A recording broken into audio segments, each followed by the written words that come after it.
Baik, kita akan membahas materi tentang teknologi WAN. WAN atau Wide Area Networking.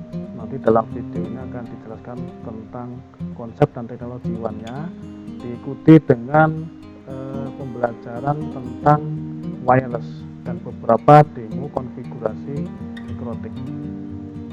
Ikuti dan simak video tutorial berikut ini. Dalam teknologi WAN nanti kita akan mempelajari beberapa teknologi yang bisa kita pahami seperti LAN, switching, kemudian sirkuit, paket, dan seterusnya.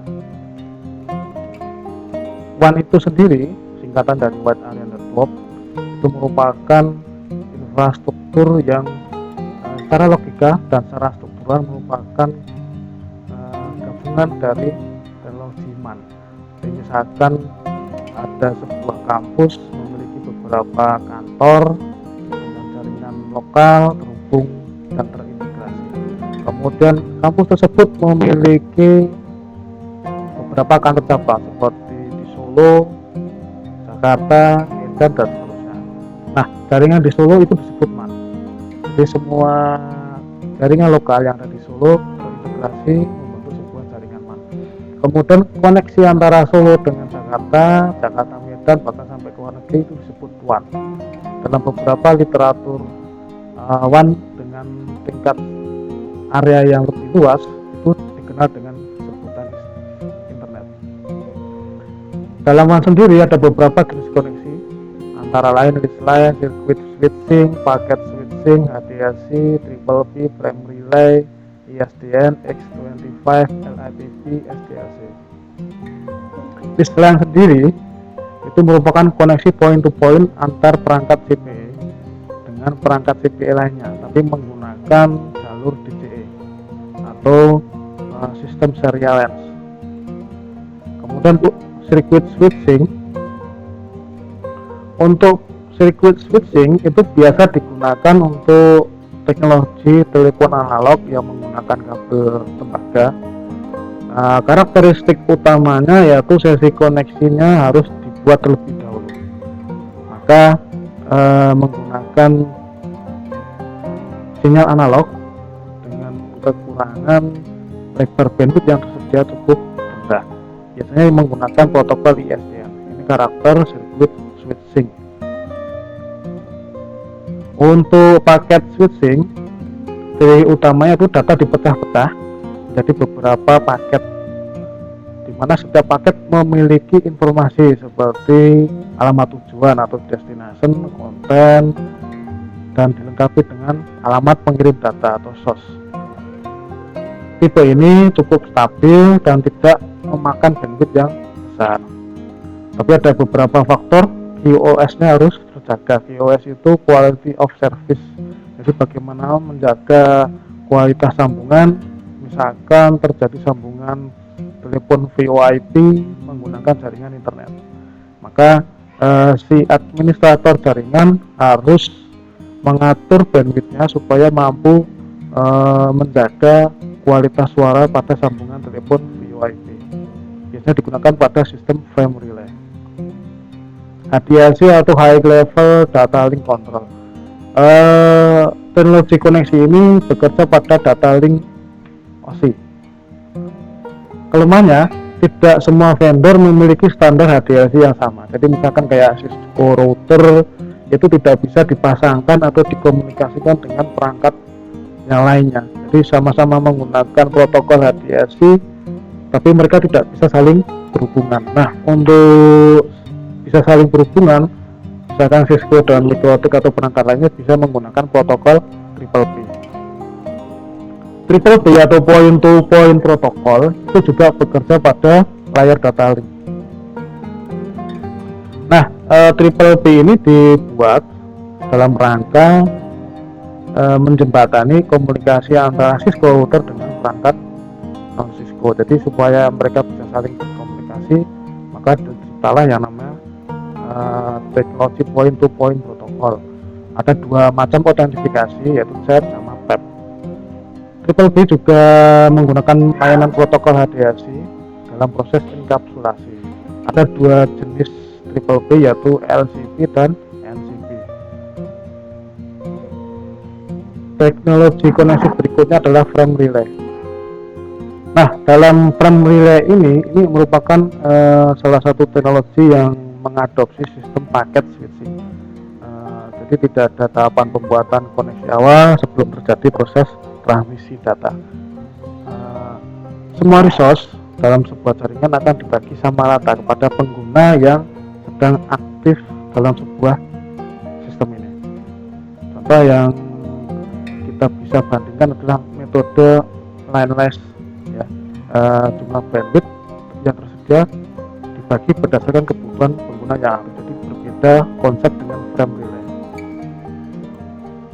ISDN atau Integrated Service Digital Network ini generasi lanjutan dari teknologi circuit switching, ya.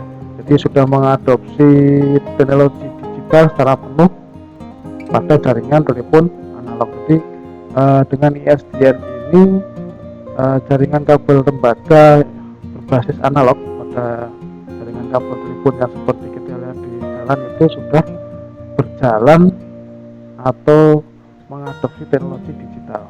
Jadi dengan teknologi ISDN ini memungkinkan kabel telepon yang menggunakan tembaga tadi bisa dilewati jalur data untuk audio dan video. Nah, keuntungan ISDN ini dia lebih cepat dibandingkan dengan modem ADSL. Jadi kalau bagi teman-teman yang pernah mengkonfigurasi modem ADSL pada tahun 99 sampai 2007 itu masih populer dengan istilah ADSL.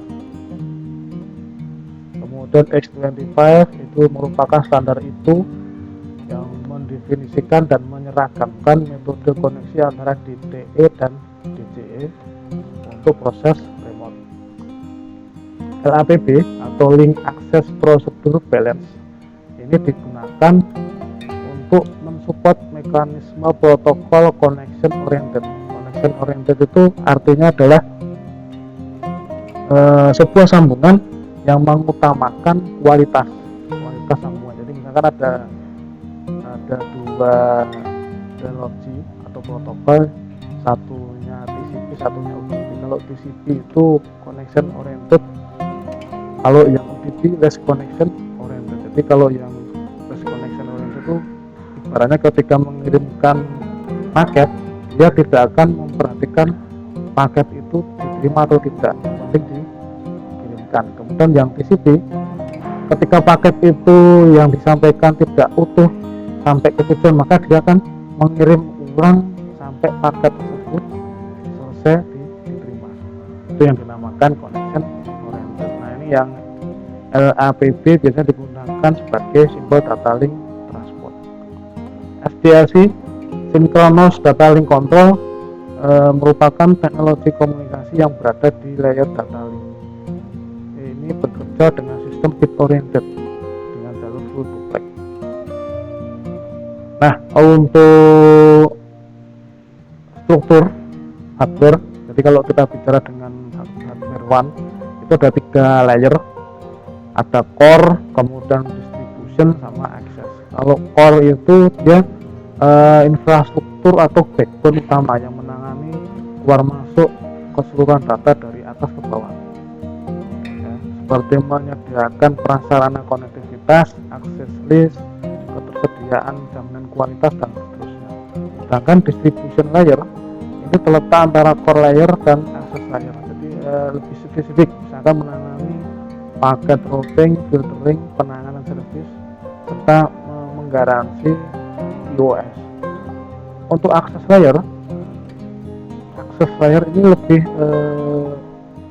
dekat secara fisik pada penggunanya. Jadi misalkan dia lebih cenderung mengatur firewall, kemudian IP filtering, NAT, dan switching. Perangkat jaringan dibagi menjadi 3 jenis, ada CPE, access network, sama core.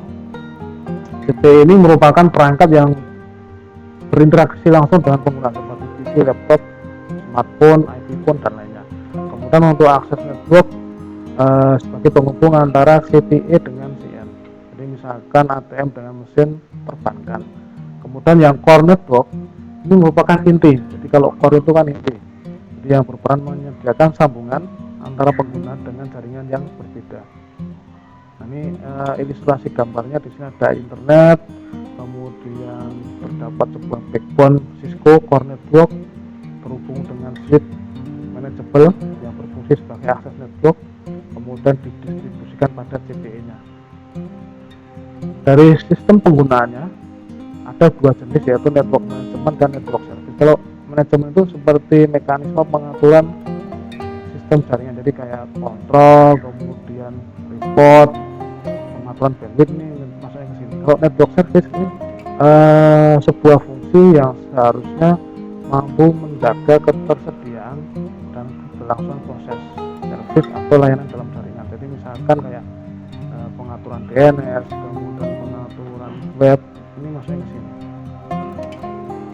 Nah, sekarang kita masuk ke materi wireless. Wireless atau nirkabel sama. Jadi intinya tidak menggunakan sebuah media konduktor atau pengantar langsung. Orang sering menyebut dengan istilah Wi-Fi atau singkatannya wireless fidelity. Jadi tanpa kabel dengan jangkauan yang luas. Jadi ciri khasnya ini tanpa kabel. Ada 4 teknik distribusi sinyal radio. Yang pertama soft handoff. Ini biasa digunakan pada mobile phone berbasis CDMA yang bisa memudahkan proses calling atau pembicaraan by phone secara bersamaan melalui 2 buah BTS atau lebih. Kemudian teknik power control ini sudah bisa diterapkan pada CDMA, FDMA maupun TDMA. Dengan teknik ini memungkinkan penggunaan baterai perangkat mobile lebih hemat. Teknik berikutnya adalah STC, Space Time Coding and Multi-User Diversity. Jadi ini terdiri dari beberapa mekanisme seperti coding, modulation, dan transmission. Kemudian ditambahkan dengan Reserve Diversity Schemes. Dengan teknik ini kelebihan yang bisa diperoleh adalah efisiensi penggunaan bandwidth. Yang terakhir itu adalah AMC atau Adaptive Modulation Coding. Jadi kualitas komunikasi sangat diperhatikan dalam teknik ini dengan mempertimbangkan faktor seperti modulation, channel, state, and coding scheme. Nah, jangkauan wireless berdasarkan kekuatan sinyal radio dibagi beberapa tipe. Yang pertama, wireless personal area network. Itu mampu mendukung transmisi hingga 720 kbps antara jarak 10 sampai 50 dan yang paling jauh 100 meter. Kemudian wireless local area network atau WLAN, nanti kita bahas tersendiri. Kemudian wireless load system, jadi kemampuan untuk menghubungkan mobile phone, jadi perangkat telepon tanpa kabel dengan telepon analog melalui sebuah base station atau BS ya. Jadi kalau ada tower itu menggunakan BS. Jadi pada teknik komunikasi outdoor itu mampu menghubungkan kurang dari 500 meter, sedangkan indoor hanya mampu 30 meter. Berikutnya adalah high tier system atau sistem radio seluler, contohnya IMPS, MT, TAC, GSM, PDC, IS, kemudian tipe 136 dan 96. Mobile satellite, nah ini yang cukup high technology karena mampu menghubungkan beberapa host di beberapa belahan dunia tanpa kabel secara langsung. Nah, tapi syaratnya harus menggunakan satelit. Nah, ada 3 jenis satelit yang diketahui dalam teknologi saat ini, yaitu pertama low earth. Low earth ini dia mampu menjangkau 500 sampai 2000 km. Sedangkan medium earth itu mencapai jangkauan 10.000 km. Sedangkan untuk geosinkronos itu hingga jangkauan 35.800 km. ilustrasinya seperti ini. Ada sambungan internet itu diterima dan didistribusikan satelit di luar angkasa, kemudian diterima oleh antena penerima, ada antena parabola, kemudian tersambung dengan sambungan komunikasi MAN. Nah, setelah kita mengetahui teknologi wireless, ada beberapa kelebihan. Yang pertama, lebih fleksibel, cocok untuk orang yang mobile yang aktif bergerak, jangkauan lebih luas, mampu menyediakan sambungan komunikasi dengan jumlah pengguna yang lebih banyak tanpa repot memasang jaringan baru. Kekurangannya itu lebih rentan terhadap gangguan, yaitu serangan, hacking, sniffing, interferensi, dan pada beberapa kasus investasi awal untuk membangun itu lebih mahal. Nah, ini standarisasi dan platform yang telah dibahas sebelumnya, ada WPAN, WLAN, WMAN, sama W1. Jadi kalau yang PAN itu menggunakan standar 802.15, itu jangkauannya lebih pendek. Kemudian WLAN menggunakan standar 802.11, MAN itu 802.16 atau standarnya WiMAX.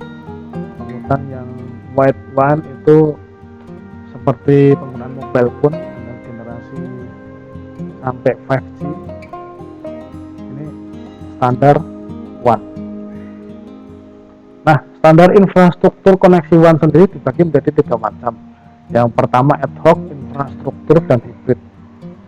Diperhatikan pada gambar yang kecil ini, ad hoc, dikatakan ad hoc itu merupakan teknik sharing data, sharing resource, sharing koneksi internet secara langsung antar perangkat dengan perangkat. Jadi antara laptop dengan laptop, HP dengan HP, itu disebut ad hoc.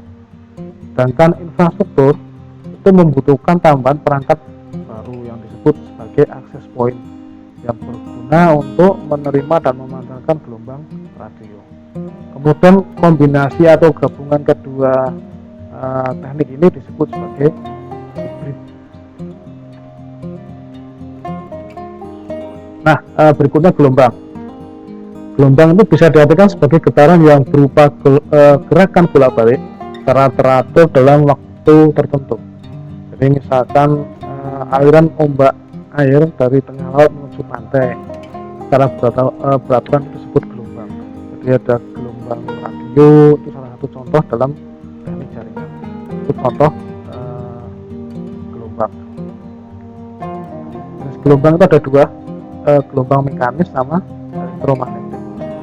Kalau yang mekanis membutuhkan media perantara agar sampai pada tujuan, jadi membutuhkan konduktor, jadi media pengantar. Sedangkan yang elektromagnet tidak membutuhkan, jadi misalkan gelombang radio, bluetooth, infrared, sinar gamma, sinar X, maupun sinar ultraviolet. Nah, ini beberapa standarisasi jenis-jenis gelombang. Ada ILF, SLF, ULF, TLF, LF, MF, HF, VHF, UHF, SHF, EHF, THF, yang penggunaannya tergantung dari kebutuhan. Nah, untuk komponen dalam membangun sebuah jaringan wireless ada beberapa tipe. Yang pertama mungkin ini sudah agak kuno, yaitu PCMC ya, atau Personal Computer Memory Card International Association. Jadi ini digunakan untuk laptop model lama, dimana wireless itu belum terbuat secara integrasi dengan mainboard laptop. Jadi kita harus menggunakan external device. Jadi ini dimasukkan ke laptop, kemudian baru kita konfigurasi. Tapi ini sudah tidak muncul pada era zaman sekarang. Berikutnya adalah wireless adapter.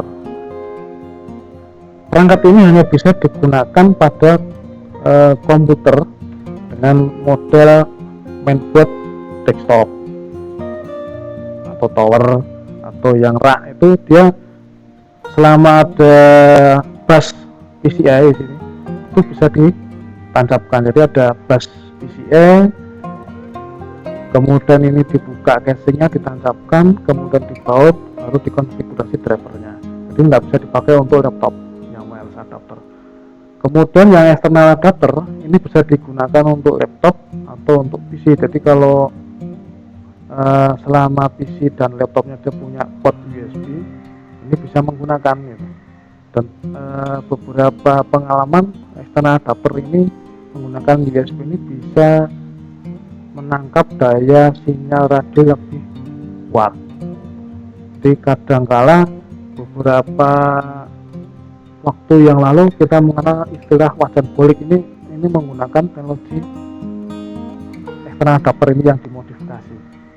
Ini dipasang di wajan, kemudian kabelnya itu pakai USB ditarik ke bawah melalui sambungan kabel UDP. Terakhir adalah wireless access point. Wireless access point ini ada dua macam, indoor sama outdoor. Nah, ada beberapa fitur yang harus kita perhatikan ketika membeli access point. Yang pertama adalah apakah dia bisa mensupport konfigurasi bridge, repeater atau router, dan beberapa aplikasi firewall lainnya. Nanti akan dibahas lebih mendalam situ. Kesesuaian perangkat wireless. Nah, ini seperti yang disampaikan sebelumnya, ada perangkat wireless itu menggunakan standar 802.11, ada B, A, G, dan N. Kalau yang A itu menggunakan 5 GHz, itu dia mampu dengan kecepatan 54 Mbps. Cocoknya atau bisa digunakan hanya pada perangkat yang memiliki standar yang sama, jadi baik itu ad-hoc maupun infrastruktur. Sedangkan yang tipe PGN itu menggunakan frekuensi 2,4 GHz. Tipe B itu maksimal 11 Mbps, tipe G maksimal 54 Mbps, dan tipe N maksimal 100 Mbps. Jadi semakin tinggi spesifikasinya maka semakin mahal. Jadi kalau Anda membeli perangkat access point, nanti bisa dilihat di balik badan atau cover access point tersebut, kalau ada tulisan N biasanya lebih mahal harganya. Nah, tipe B ini cocoknya hanya untuk B ketika sambungan ad hoc, tapi untuk infrastruktur bisa dipakai untuk B, G atau N. Kemudian untuk tipe G itu juga cocoknya hanya untuk G ketika digunakan untuk ad hoc, tapi ketika menjadi klien yang tipe infrastruktur dia bisa dipakai B atau G. Untuk yang N ini juga cocoknya untuk ad hoc, itu hanya untuk sambungan 802.11 tipe N juga. Tapi untuk tipe infrastruktur dia bisa support B, G atau N. Nah, berikutnya akan saya jelaskan bagaimana mengkonfigurasi access point menggunakan MikroTik router board. Simak lanjutan tutorial berikut ini.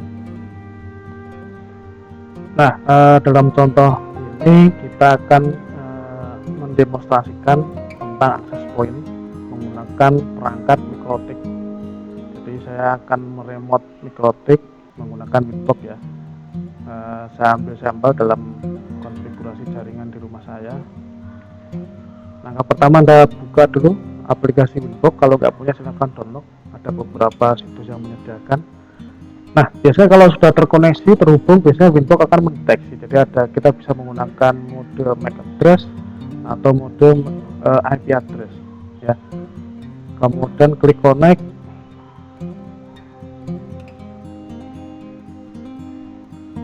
Saya tutup dulu ini.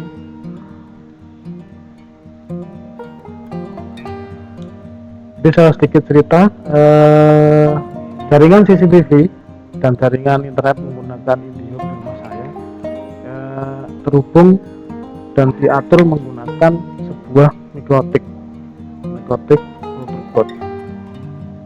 Kemudian MikroTik tersebut berguna untuk meredirectkan, jadi CCTV saya di rumah ini bisa diakses dari luar menggunakan jaringan internet. Jadi saya menyewa sebuah VPS, kemudian saya arahkan ke modem meredirectkan ke MikroTik, kemudian MikroTik baru diarahkan ke CCTV. Nah, MikroTik router board ini dia memiliki fitur wireless. Jadi ada perangkat wireless di sini. Bisa kita lihat ya. Jadi ciri khas utamanya adalah kalau dilihat dari sisi menu sebelah kiri ada menu wireless. Jadi di sini menunjukkan bahwa Mikrotik Routerbird ini mensupport atau menyediakan jaringan berbasis wireless. Jadi misalkan kalau kita membeli perangkat Mikrotik dengan tipe RB941, nah satu angka di belakang itu menunjukkan ada tidaknya perangkat wireless di situ. Jadi misalkan 941 berarti yang angka 1 itu adalah jumlah interface wireless yang tersedia. Tapi kalau misalkan tipe 750 maka 0 itu berarti menunjukkan bahwa tidak ada interface wireless di situ. Itu salah satu contoh tipe standar Mikrotik. Nah di sini kalau kita perhatikan di sini saya punya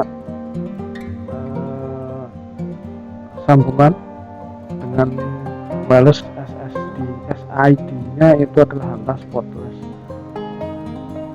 Kita coba buka, double klik, di klik general, tidak ada yang perlu dirubah. Kita langsung ke tab wireless di sini. Mode, di sini ada beberapa mode yang bisa kita set. Jadi ada alignment, bridge, station bridge, pseudo bridge clone, station WDS slip, dan endstring 2 slip. Nah, ini lupa belum disebut. Nah, dalam mode ini yang akan dibahas adalah mode station sama AP bridge. Kalau kita mau menjadi klien, di klien itu kita ikut klien mana gitu, maka ini menjadi klien, maka kita setting station. Tapi kalau kita mau menjadi access point, maka di modenya harus setting AP bridge. Tapi sebelumnya saya cek dulu deh, ini interface-nya tidak aktif. Wireless-nya untuk kita coba, jadi modif ke AP bridge, kemudian band. Nah ini tadi yang sudah saya jelaskan di awal, ada tipe B, G, N atau B/G atau /N. Jadi kalau kita milih B/G/N berarti ketika access point ini diaktifkan dia bisa mengcover perangkat yang memiliki standar B atau G atau N ya. Kita contohkan yang menggunakan B, G atau N. Kemudian channel wide kita biarkan default 20 MHz frekuensi ya. Kita tentukan saja yang frekuensi 2417. Nah kemudian SSID. Nah ini SSID ini adalah nama yang nanti muncul di sini ya. Contoh ini saya buat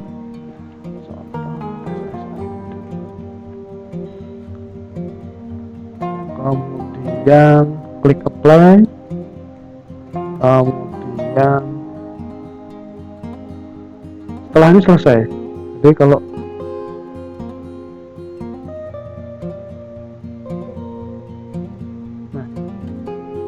daftar SSID yang tersedia kita bisa lakukan scanning, contoh seperti ini. Jadi SSID angka spotless